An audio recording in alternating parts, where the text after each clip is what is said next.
All right. Hey, everybody. Amy here.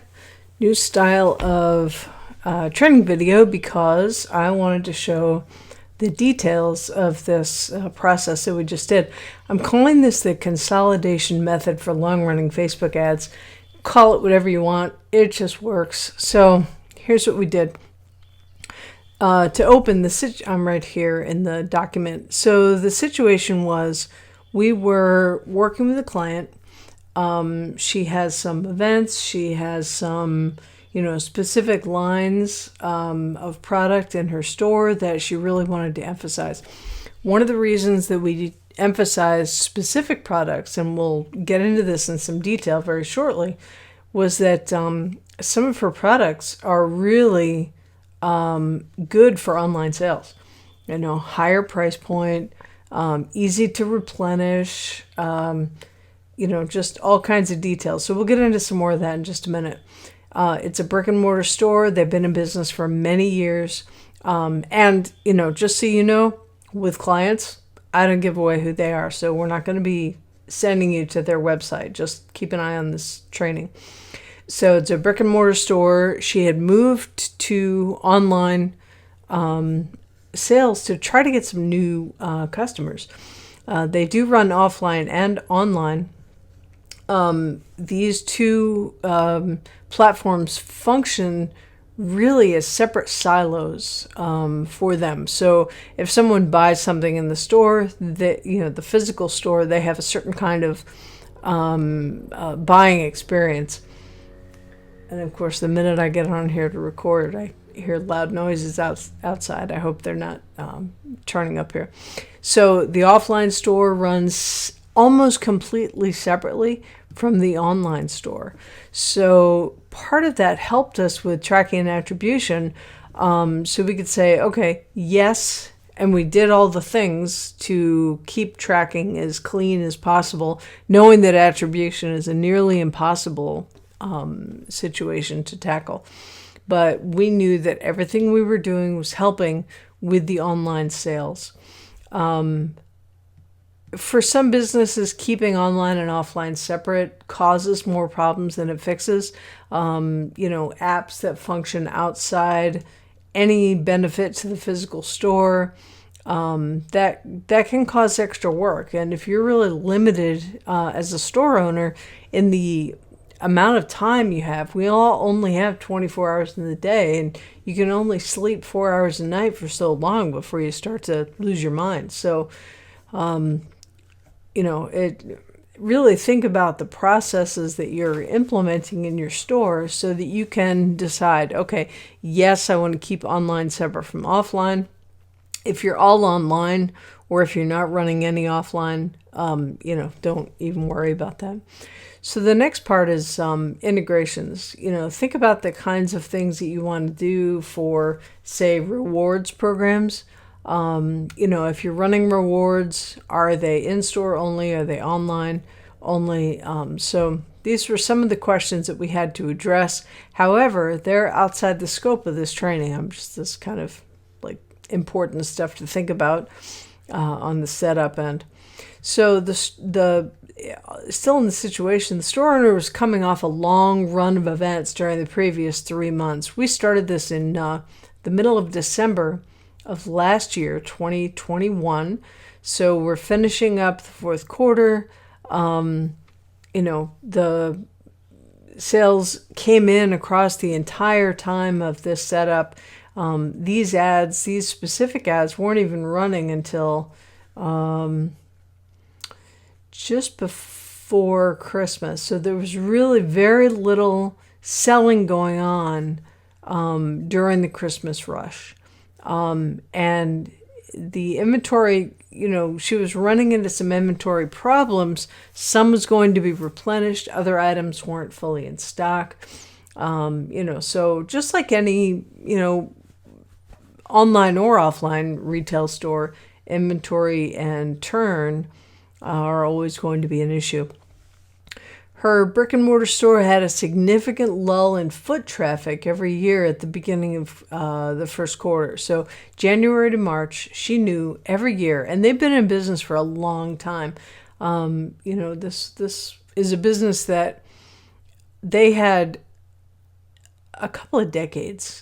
more than a couple of decades of history in the store, the physical store. And she had only just recently, like in the last year, I want to say 1 to 2 years, she'd only added on the online store so that she could have a new way to access new customers. So all of this applies to you if you're a retailer. Excuse me, with the history, she knew that every winter she was going to have a lull in foot traffic that she had not figured out how to fix. So that's a significant issue right there. If you have a lull in traffic at a certain time of year, and it happens every year, we need to work on how to fill that gap. So in the testing phase, I'm down here, we'd added an extra $26,000 to the online store revenue during the fourth quarter. So we did some setup in August. We ran ads September, October, November, and September was weak because we were just beginning testing.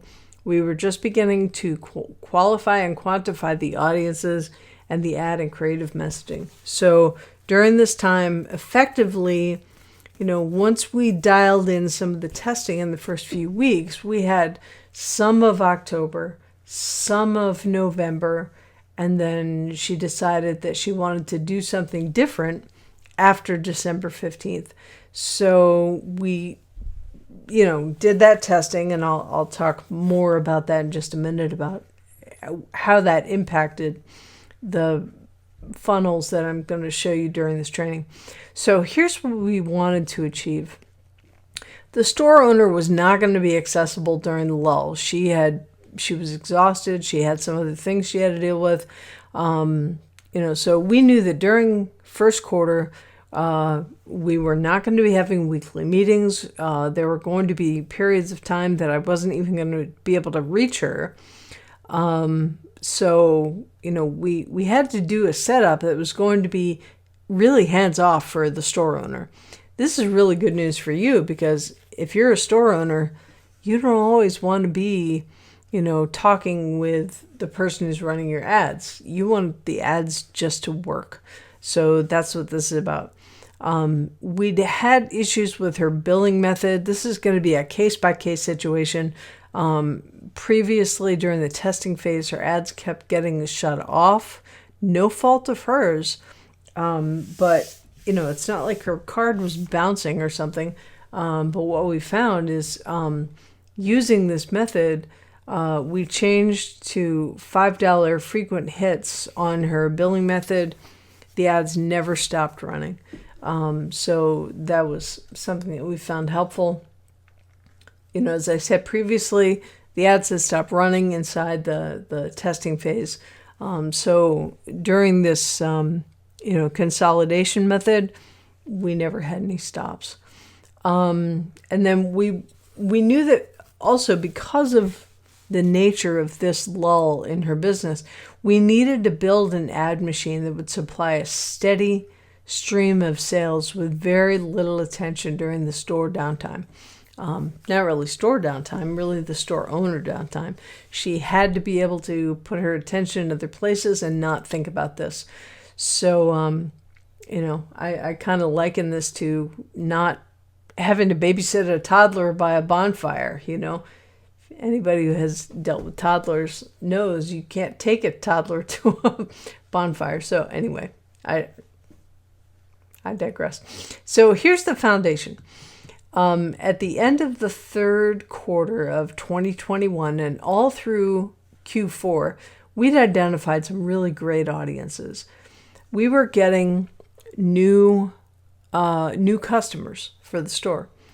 We also had 4 proven product lines with great price points and margins. So while you're choosing your products to feature in ads, you want to make sure that you have, first of all, a high enough price point. It needs to be, say, $50 or higher, really to make the ads make money for you.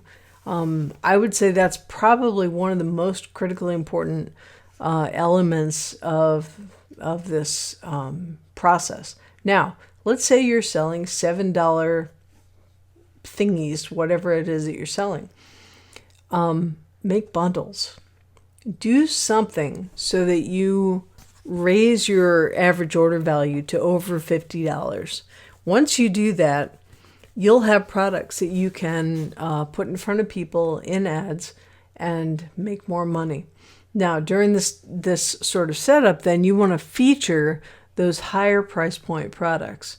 Fortunately, in her store, she had products that people could purchase where she knew that if they bought one of this thing, that would be somewhere near her average order value. I'm not sure if I mentioned this later, but in this whole setup, her average order value was just a frog hair under what her regular average order value was during our testing phase back in October, November, early December. So we knew that we were doing well. We knew that we were right on target. We knew that the products, were items that people wanted. So the whole thing was built around sell just a few things. Make sure the products are high enough price that you can afford to buy more. Because you've got to maintain your inventory, you've got to maintain all of your overhead, you've got to maintain your marketing budget through the whole thing. So the metrics that we were looking at, moving on, were these. CPM, cost per mille, M-I-L-L-E, a French word of Latin derivation that means thousand. So one of the things that we looked at were, let me grab this, her CPMs were about double what I wanted them to be, but because the average order value was so high, I wasn't worried about $24 CPMs. I'm running other ads for other clients that are $9 CPMs, $12 CPMs. No big deal, because the cost per 1,000 impressions is low enough to be absorbed in that overall marketing cost. So in this case, we're talking about CPMs that were pretty much double what we want, but we knew that we had high enough sales to absorb that cost. Let me go grab the rest of these numbers and I'll fill in these numbers so that you have them right here. Okay, I think we're back on. So, okay, CPMs, cost per meal, cost per 1,000 impressions was $22 range. Again, really twice what we want to see in most stores, but because of the higher average order value, I wasn't worried about this at all. CTR LKT, which is the click-through rate, link click-through. Okay, that should be a C. How about that? So what we find is that we want this number, click-through rate, link click-through, we want that to be 1% or better for top of funnel and 3% or better for bottom of funnel. So when we see something like 3.81 for the top of funnel, that's an indicator that for this particular metric, the feedback is audiences love the ads, whether it's the creative, the copy, the format, the something. Click-through rate, link click-through is when an audience sees an ad on Facebook and they click through to the website, to the store. So we had just under 4% at the top of the funnel. And again, normally we want this to be 1% or better. So we knew that we were hitting it really well with the top of funnel audiences. This is all cold traffic. They don't know who we are. They don't know. They've never been to the store that we're aware of. We have no sense of this. So that I knew that we were spot on when we had this. And then for bottom of funnel, so basically retargeting the top of funnel audiences, when we got to this part, we were at 4.28%, which is, that was running. We like to see that over 3%, but now we were at 4.28. So we knew they loved the ads when they first saw them. They loved them again or even more at the bottom of funnel. So next I want to talk about reach, impressions, and frequency. Reach is individual people. Impressions, we went over that a little bit. That's where your ads are out in the wild, and these are just placements. So Facebook feed, Instagram feed. We do have this set in the setup for automatic placements. So it's really everywhere that Facebook enables us to put ads, we put them everywhere. I could do an entire training on that reasoning. There's reasoning also for not using the automations in some cases, but we had evidence during the testing phase that we'd be able to find our people. Obviously it worked.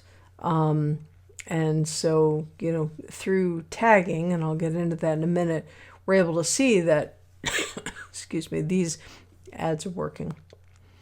Frequency, that's the ratio of reach, individual people, and impressions. So I'll give you this example, and these were the numbers from this 86-day setup. With 32,000 reach, which is 32,000 people.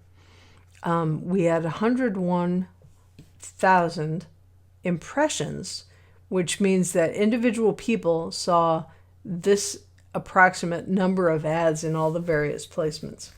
Now, these are not real numbers. Some of this is estimated, some of this is conjecture based on what Facebook says is going on.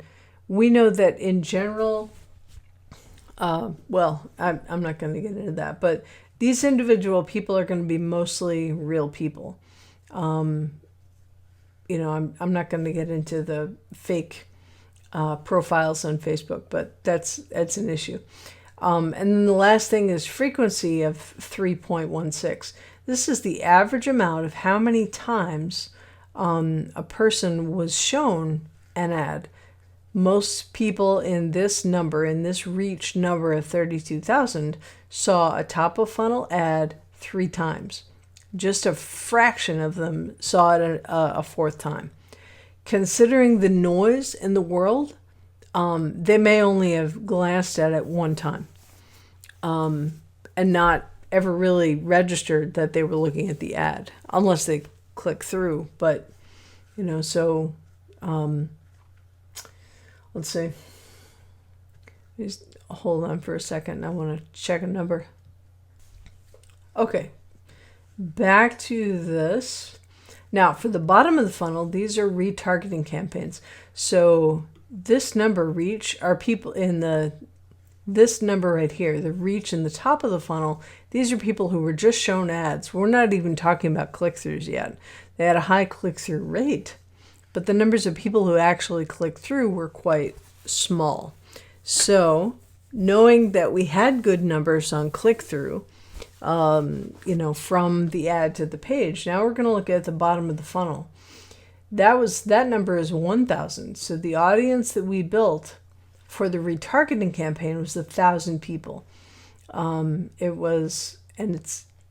not going to be able to extrapolate exactly from the numbers of the click-through rate and the people. There's more going on under the hood. But for the bottom of the funnel, the reach was 1,000, the impressions were 27,000, and the frequency was 25.59. That seems like a lot, right? Like we're showing an ad to the same 1,000 people 25 times, some of them 26, because that number there says that some of these people, some of that 1,000 saw the ad a 26th time. But, I got to tell you, when I drive out of my driveway at my house in a little tiny area, there are 3 McDonald's restaurants, 2 billboards, a number of road signs. It's all over. I don't even see them anymore. So showing a slightly warmed up audience an ad 25 times or 26 times, they may not notice. They may not see it. In North American figures, we're seeing like 3,000 or 4,000 messages, commercial messages a day. So this is really kind of a drop in the bucket. I don't worry about frequency and bottom of funnel until we get 40 or 50 times. And that depends. I mean, that's not a hard and fast rule, but it's the kind of thing where, we need to watch this, but I'm not worried about 25 times because, most people are only going to have that register, a few times. And I'll show you what that means in a second.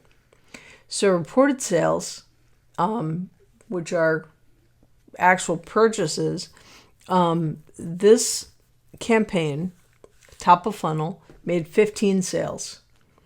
This campaign, bottom of funnel, made 13 sales at a cost of $148 a piece at the top of the funnel, $47 at the bottom of the funnel. Both of these numbers are easily handled inside the average order value because we were over $200 for the average order value, which gives you an idea. Yes, we can sell higher ticket or slightly higher ticket retail products on Facebook.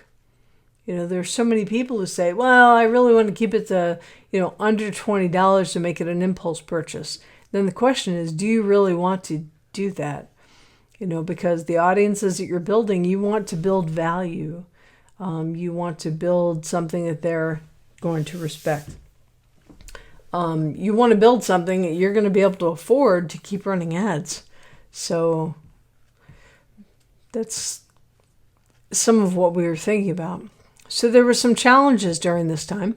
In 2021, and actually for that entire year, and previously in 2020, and even before that was some other, were some Apple issues.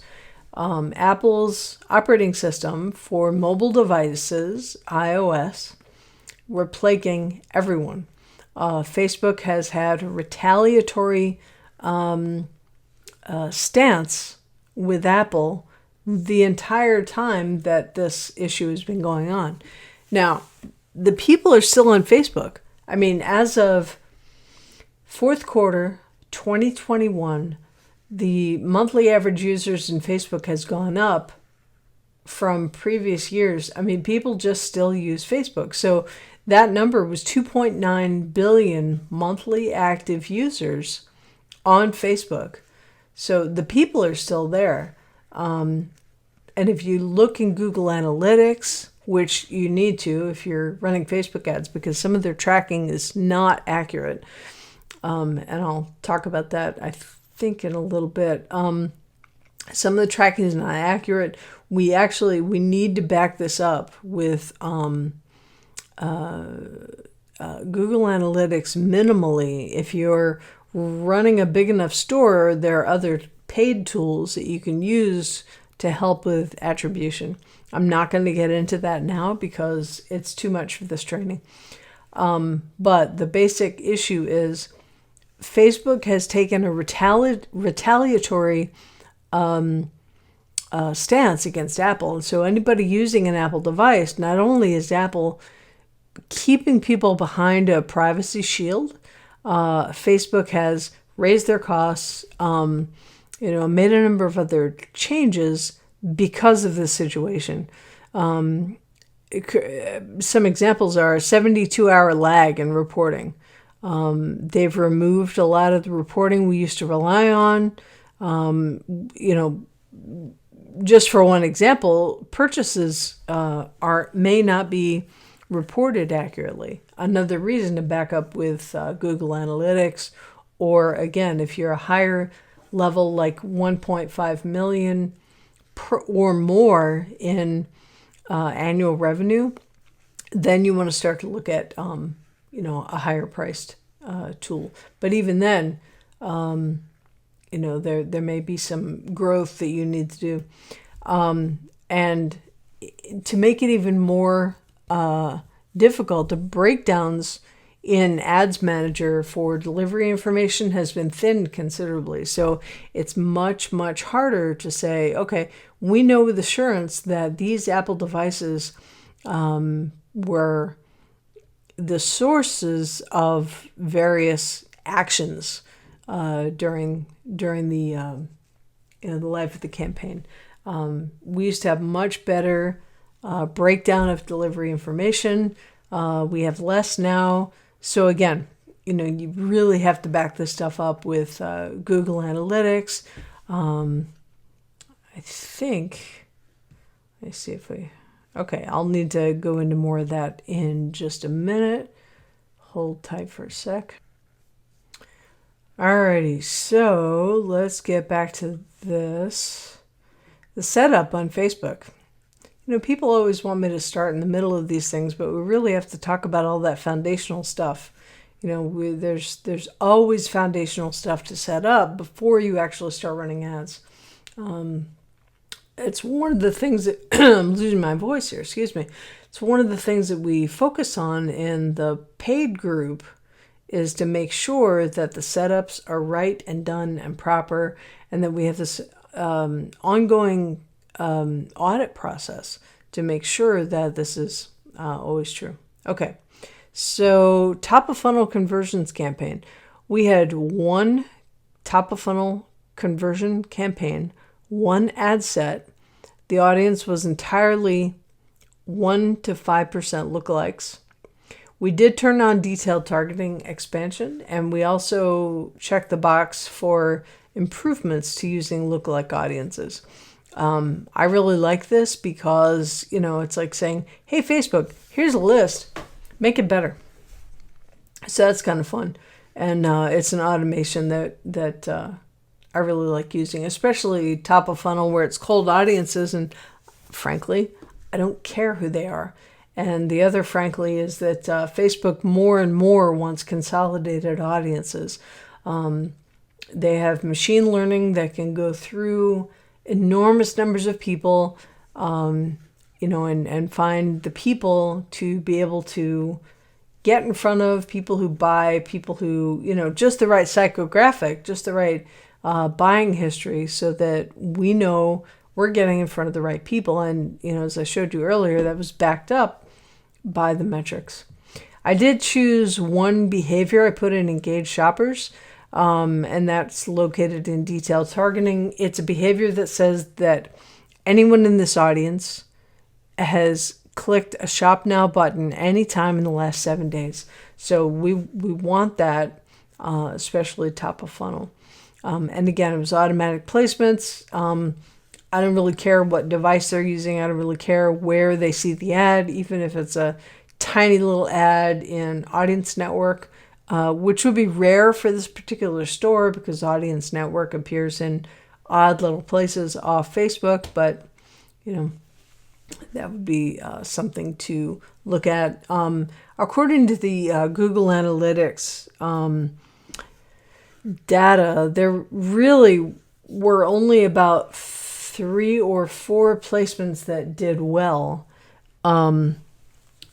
And so if this were a funnel that we were going to continue to use in the next iteration, we would probably not use automatic placements. But that's conjecture, and I want to talk about fact here. So inside this one campaign and one ad set, we had one ad. The format was carousel. We filled the carousel cards dynamically from a product set.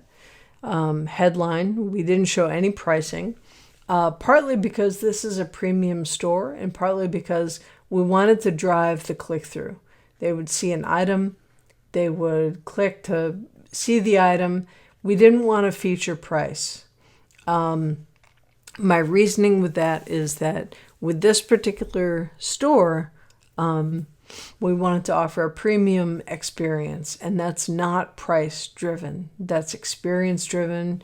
It's value driven sales. We use Shop Now for the call to action button, CTA's call to action. And then the ad copy we used was medium length. I like, even if I'm using short copy, I like to make it long enough or spread it out enough to make the ad say, give that, see more link in the ad. I think that's really important because I want people who want to touch the ad. The click is a touch. There's another metric that talks about click-through rate, and then they say all in parentheses after that. I find that when that number is healthy, the click-through rate, CTR, link click-through, is also healthy. So I want to force the click as sort of a test engagement on the ad. And then UTMs. Urchin tracking module is UTM. It's a little piece of code that is part of every single ad. I think somewhere in the group we've done other trainings on this, so I'm not going to get into that here. But the thing about UTMs, it's essential operating equipment on every single ad you run in Facebook because we can't trust their reporting. UTMs make it possible to read Facebook data inside of Google Analytics. So, every carousel card has a UTM parameter. Every ad has its own UTM parameter.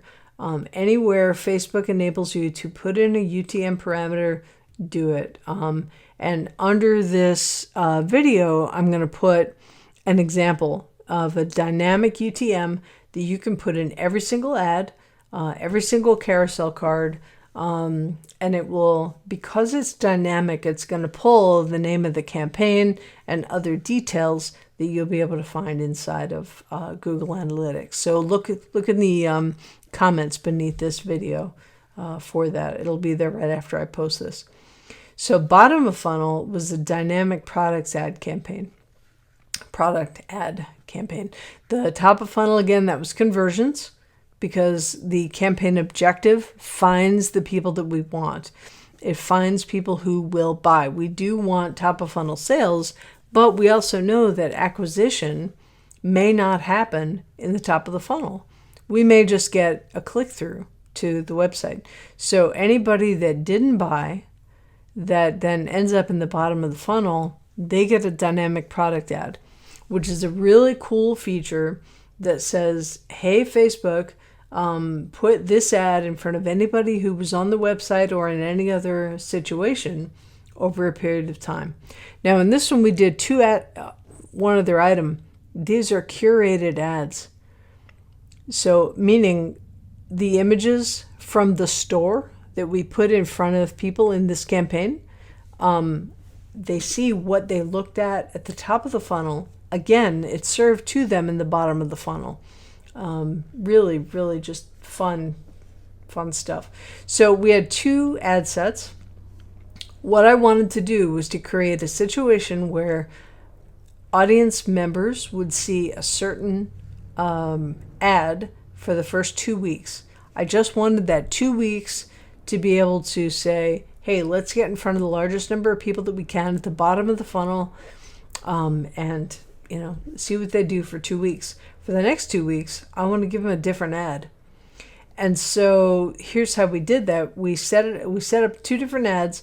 The first one produced 76.9% of the sales, and it was just over 10% of the average order value. Double check that number. That doesn't sound right. Hang on one second.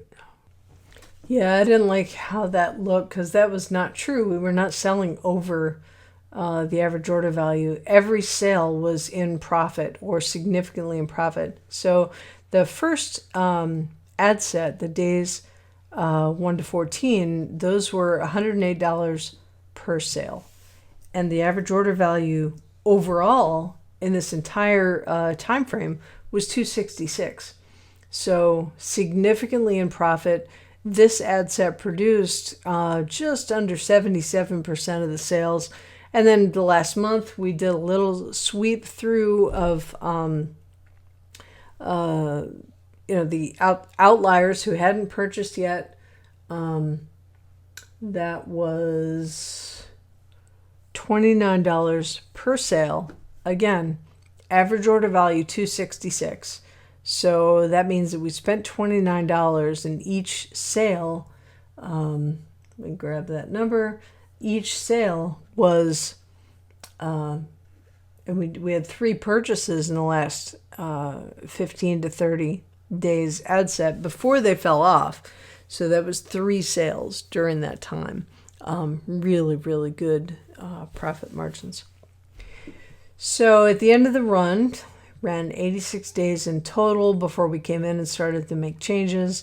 The ad spend over this whole period of time was $2,671.23. Daily spend was $25 top of funnel, $7 bottom of funnel. We grossed $18,408.68. So we netted $15K and change, just under $16K. The store owner was thrilled, it was basically set and forget. I had to go in every once in a while and make sure nothing had caught fire or blown up or imploded or whatever. It was running fine. There was never a need to touch this for the entire 86 days. This is a funnel that you can run all year round. This was not just because it was Q1 or the end of Q4. With the right audiences and the right messaging, then you can do something like this and maybe only make changes 3 times a year, 4 times a year, twice a year. You can check that out in your store.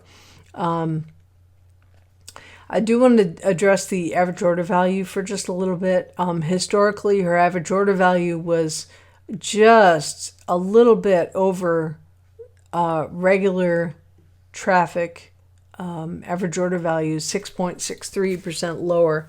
Not sure if I just misspoke, but average order value is normally 6.63% higher than what we acquired during this time. Not a problem. With her in-store profit margins, ability to rebuy stock, and, have this just work, I was really happy with that number, and the client was as well. And then back to frequencies for just a second. Cold traffic saw the ads 3 times. Warm-ish traffic saw the ad 25 times. And again, most of the time, those ads running in front of people are not going to register. So I'm not afraid of the higher numbers. I've run bottom of funnel frequencies into the 40s in the past. No problem. We make decisions on frequencies based on what happened, based on metrics, not being afraid that we're showing the ad too many times. Never, ever make decisions based on fear or based on conjecture or based on what I like. You're not buying your own products. You want the numbers always to tell you what to do. So finishing this up, because it's sure running long, more takeaways and details. We spent the first 3 months with the client identifying audiences and messaging. The real grandfathers, they're mostly men, of marketing of any sort, have always said that your entire business is based on lists and offers. In modern words, modern terms, we talk about that in audiences and messaging. One book to get a hold of that's really, really just a classic in marketing is Robert Collier, the Robert Collier Letter Book. I'll put that in the comments as well. Robert Collier Letter Book. He's one of the earliest people that I've ever found that talked about lists and offers. So that was how we spent the first 3 months identifying audiences and messaging, lists and offers. Because, and just a side note here, because this is a premium store, I've spent quite a bit of time looking at jewelry and high-end car ads to kind of get the feel for cadence, word choice, ideas for the ads. So we are kind of borrowing, never plagiarizing, and always saying things about value and experience, and just the sort of thing that people who buy high-end jewelry and high-end cars, they could identify the feel in our ads. And so I think that was one of the things that got us that high click-through rate. We knew the price points that we wanted, and we capped the ads, meaning while this store has super high priced items, over $1,000, over $2,000, we actually capped these ads so that the entry, the hook, was for items that were a few $100s. So we chose these entry-level products on purpose to bring them into the store and then let them buy.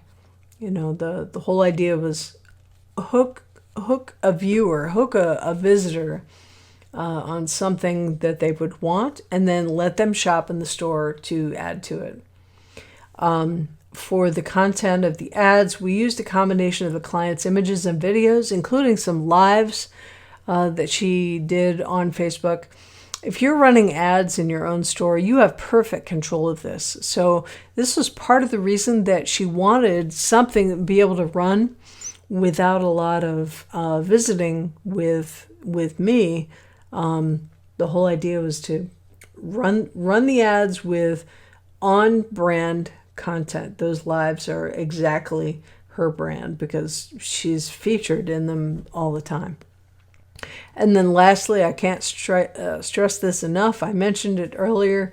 Always use UTM parameters. And again, I'll put an example that you can just steal it and put it in your Facebook ads exactly as it is. Dynamic UTM parameters will always grab the campaign name and some other resources from the ads that you're running, and place that information so that you can see it in charts and graphs inside of your Google Analytics campaign.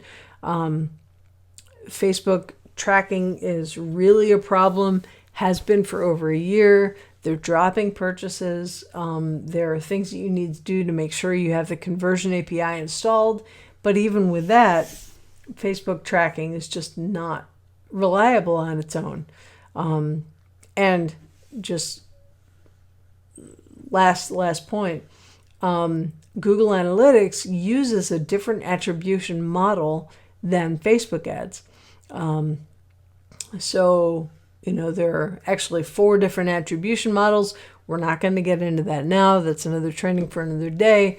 But what we have is basically a backup tracking. So you can say, okay, between Shopify, Google Analytics, Facebook, and my bank account for the store, I know what's going on. And as the business owner, that bank account is always going to be the final say.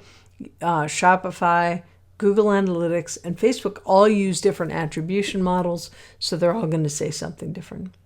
So that's the training. If you want a copy of this consolidation method, DM me and I'll send you this outline, and then that way you can have it. But this training will stay here in the group, and at least for the foreseeable future.